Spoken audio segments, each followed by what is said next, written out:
नमस्कार दोस्तों, एक बार फिर से आप सभी का टू द पॉइंट चैनल में स्वागत है। दोस्तों, यदि आप आईएएस बनना चाहते हैं और आईएएस बनकर देश की सेवा करना चाहते हैं तो यह वीडियो आपके लिए है। देखिए दोस्तों, भारत की सबसे अच्छी और सबसे पावरफुल जॉब आईएएस की है और आज के समय में हर कोई चाहता है कि उसको एक पावरफुल जॉब मिले। तो आईएएस से पावरफुल, आईएएस से अच्छी, आईएएस से बेहतर कोई जॉब दूसरी भारत में नहीं है। तो आज के इस वीडियो में हम देखेंगे कि आईएएस कैसे बने, how to become an IAS officer. तो चलिए इस वीडियो को शुरू करते हैं। आप लोग इस वीडियो को पूरा ध्यान से और लास्ट तक देखिएगा। सबसे पहले इसमें देखेंगे आईएएस बनने के लिए क्या क्वालिफिकेशन चाहिए, एज क्राइटेरिया क्या है इसके लिए, परसेंटेज इसमें कितना मांगा जाता है, एग्ज़ाम के कितने स्टेज होते हैं, कितना अटेम्प्ट आप दे सकते हैं आईएएस बनने के लिए, कट ऑफ इसका कितना होता है, सिलेबस क्या निर्धारित है, इस नौकरी में सैलरी कितनी मिलती है, इसके बारे में भी बात करेंगे। तो आप लोग इस वीडियो को ध्यान से देखिए। चलिए शुरू करते हैं। सबसे पहले आईएएस की बात कर लेते हैं। आईएएस, जिसे इंडियन एडमिनिस्ट्रेटिव सर्विस भी कहा जाता है, हिंदी में इसे भारतीय प्रशासनिक सेवा के नाम से जाना जाता है। आईएएस अधिकारी दोस्तों केंद्रीय सरकार, राज्य सरकारों और सार्वजनिक क्षेत्र के उपक्रमों में महत्वपूर्ण पदों पर काम करते हैं। और आईएएस का जो एग्ज़ाम होता है यह दोस्तों यूपीएससी कंडक्ट कराता है। यूपीएससी, जिसे यूनियन पब्लिक सर्विस कमीशन के नाम से जाना जाता है, हिंदी में इसे संघ लोक सेवा आयोग कहा जाता है।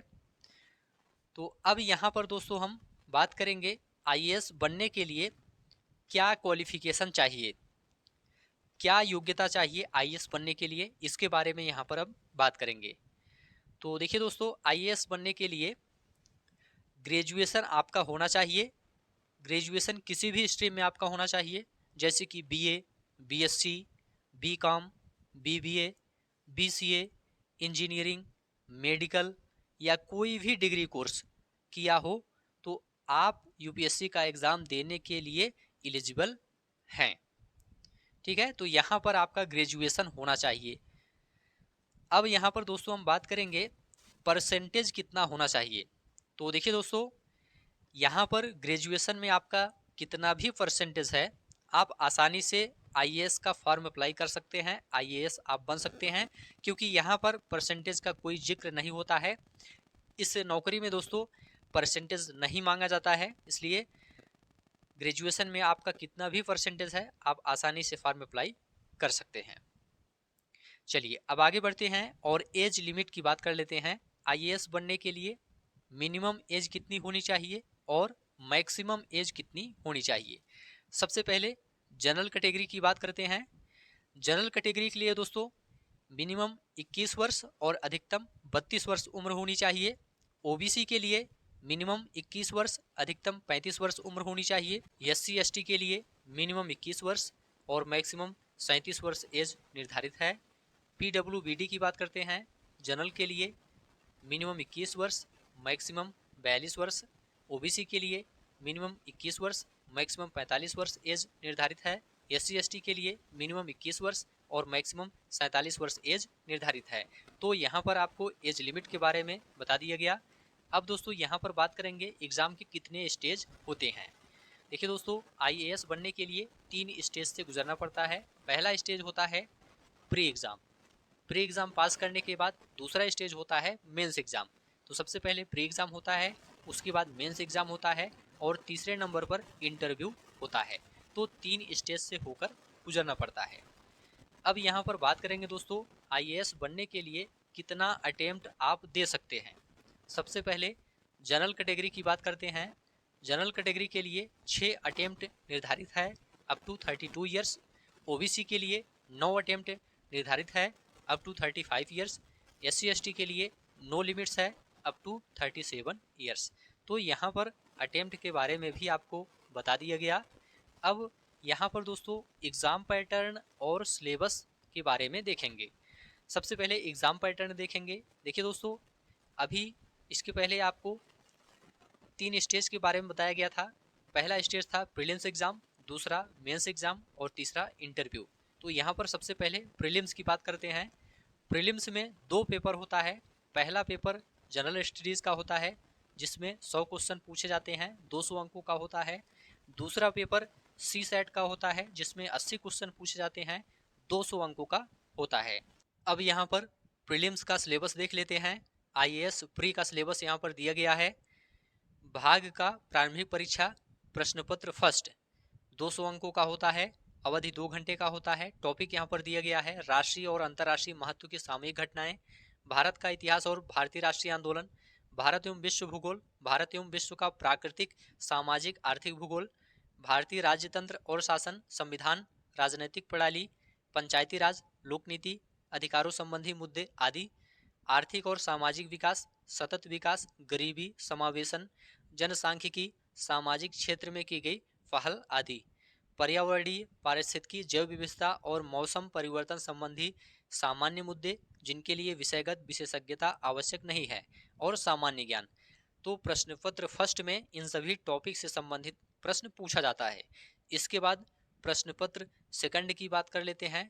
200 अंकों का होता है, अवधि 2 घंटे का होता है। टॉपिक यहाँ पर दोस्तों दिया गया है बोधगम्यता, संचार कौशल सहित अंतर्वैयक्तिक कौशल, तार्किक कौशल एवं विश्लेषणात्मक क्षमता, निर्णय लेना और समस्या समाधान, सामान्य मानसिक योग्यता, आधारभूत संख्यानन, संख्याएं और उनके संबंध, विस्तार क्रम आदि। ये 10वीं कक्षा का स्तर का होगा।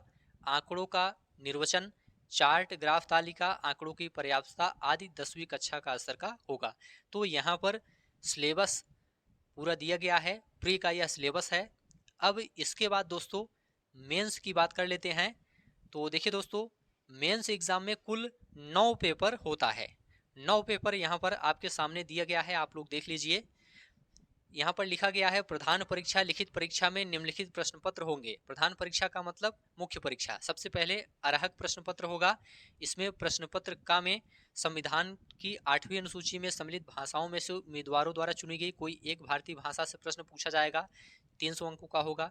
इसके बाद प्रश्न पत्र खा में अंग्रेजी विषय से प्रश्न पूछा जाएगा, यह भी 300 अंकों का होगा। इसके बाद वरीयता क्रम के लिए जिन प्रश्न पत्रों को आधार बनाया जाएगा उसमें से प्रश्न पत्र फर्स्ट में निबंध से प्रश्न पूछा जाएगा, 250 अंकों का होगा। प्रश्न पत्र सेकंड में सामान्य अध्ययन फर्स्ट से प्रश्न पूछा जाएगा, यह भी 250 अंकों का होगा। इसमें टॉपिक है भारतीय विरासत और संस्कृति, विश्व का इतिहास एवं भूगोल और समाज। ये टॉपिक दोस्तों सामान्य अध्ययन फर्स्ट का है। इसके बाद प्रश्न पत्र तृतीय में सामान्य अध्ययन द्वितीय से प्रश्न पूछा जाएगा, कुल 250 अंकों का होगा। टॉपिक यहाँ पर है शासन व्यवस्था, संविधान, शासन प्रणाली, सामाजिक न्याय तथा अंतर्राष्ट्रीय संबंध।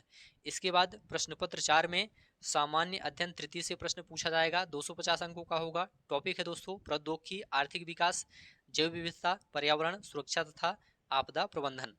इसके बाद प्रश्न पत्र 5 में सामान्य अध्ययन 4 से प्रश्न पूछा जाएगा। टॉपिक है नीति शास्त्र, सत्यनिष्ठा और अभिरुचि, यह भी 250 अंकों का होगा। इसके बाद प्रश्न पत्र 6 में वैकल्पिक विषय से प्रश्न पूछा जाएगा, प्रश्न पत्र फर्स्ट का, यह भी 250 अंकों का होगा। इसके बाद प्रश्न पत्र 7 में फिर से वैकल्पिक विषय से प्रश्न पूछा जाएगा, प्रश्न पत्र 2 से 250 अंकों का यह भी होगा। इस प्रकार से कुल लिखित परीक्षा 1750 अंकों का होता है और व्यक्तित्व परीक्षण 275 अंकों का होता है। कुल योग 2025 अंकों का होता है। ठीक है, आगे बढ़ते हैं और इसके बाद अब कट ऑफ की बात कर लेते हैं। यहाँ पर पिछले साल का कट ऑफ दिया गया है, आप लोग देख सकते हैं, 2023 का है। सबसे पहले प्रीलिम की बात कर लेते हैं। जनरल के लिए 75.41 कट ऑफ गया था, ईडब्ल्यूएस के लिए 68.02 कट ऑफ गया था, ओबीसी के लिए 74.75, एससी के लिए 59.25, एसटी के लिए 47.82, पीडब्ल्यूबीडी फर्स्ट के लिए 40.4, पीडब्ल्यूबीडी सेकंड के लिए 47.13, पीडब्ल्यूबीडी 3 के लिए 40.4, पीडब्ल्यूबीडी 5 के लिए 33.68। मेंस एग्जाम की बात कर लेते हैं। मेंस एग्जाम में कट ऑफ गया था जनरल का 741, ईडब्ल्यूएस का 706, ओबीसी का 712, एससी का 694, एसटी का 692, PWBD first 673, PWBD second 718, PWBD third 396, PWBD 5 445। इसके बाद फाइनल कट ऑफ की बात कर लेते हैं। फाइनल कट ऑफ यहाँ पर गया था जनरल के लिए 953, ईडब्ल्यूएस के लिए 923, ओबीसी के लिए 919, एससी के लिए 890, एसटी के लिए 891, PWBD फर्स्ट के लिए 894, PWBD सेकंड के लिए 930, PWBD 3 के लिए 756, PWBD 5 के लिए 589। तो यहाँ पर पूरा कट ऑफ दिया गया है, आप लोग देख लीजिए अच्छे से और अच्छे से इसको समझ लीजिए। ठीक है, अब दोस्तों इसके बाद हम इंटरव्यू की बात करेंगे। आईएएस का जो इंटरव्यू होता है दोस्तों, यह लगभग 30 मिनट तक चलता है और इसमें कई तरह के सवाल पूछे जाते हैं, जैसे कि सिविल सर्विस में आप क्यों शामिल होना चाहते हैं, सिविल सर्विस में आप क्यों शामिल होना चाहते हैं और वर्तमान ऐतिहासिक मुद्दों पर आपकी क्या राय है, शिक्षा की जानकारी, वैकल्पिक विषय, राज्य के क्या मुद्दे हैं, इससे संबंधित प्रश्न पूछा जाता है, अंतर्राष्ट्रीय संबंध, शौक आदि पर आधारित प्रश्न पूछे जाते हैं। ठीक है, अब इसके बाद दोस्तों यहाँ पर अब बात करेंगे सैलरी की। इंटरव्यू के बाद फाइनल चयन हो जाता है, चयन होने के बाद आईएएस बनने के बाद सैलरी कितनी मिलती है, इसके बारे में यहाँ पर बात कर लेते हैं। देखिए दोस्तों, 7th पे कमीशन के अनुसार एक आईएएस की जो बेसिक सैलरी होती है ये 56,100 है और इसमें टीए, डीए, एचआरए इन सबको मिला करके 1 लाख रुपए प्रति माह से ज़्यादा हो जाती है। ठीक है, सामान्य रूप से देखा जाए तो आईएएस की जो बेसिक सैलरी है ये 56,100 रुपये से लेकर के 2,25,000 रुपये तक होती है।